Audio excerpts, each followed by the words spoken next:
आज स्वच्छता दूत या ठिकाणी आहेत आणि खऱ्या अर्थाने यामध्ये महापालिका आयुक्तांनी एक चांगलं प्लॅनिंग केलेलं आहे। एक मोठा विभाग घ्यायचा आणि इतर विभागातले कर्मचारी आणि मॅनपॉवर मशिनरी इकडे आणायची आणि त्यांनी त्याप्रमाणे आज पाहिलंय की पहिले रस्ते स्वच्छ केले जातात झाडूने, त्यानंतर रस्त्यावरची माती ब्रशनी केली जाते, स्क्रबिंग केलं जातं आणि त्यानंतर प्रेशर पाईपने पाणी मारलं जातं।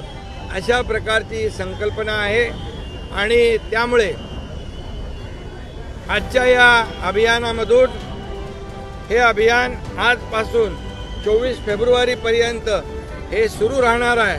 विभागामध्ये अशा प्रकारची मॅनपॉवर मोबिलाइज करून, मशिनरी मोबिलाइज करून त्या भागामध्ये रस्ते, फुटपाथ, आतली गटारं, फुटपाथची गटारं, नाले, पब्लिक टॉयलेट, अंतर्गत रस्ते, अंतर्गत पायवाटा, गल्ल्या हे सर्व यामध्ये स्वच्छ होणार आहे।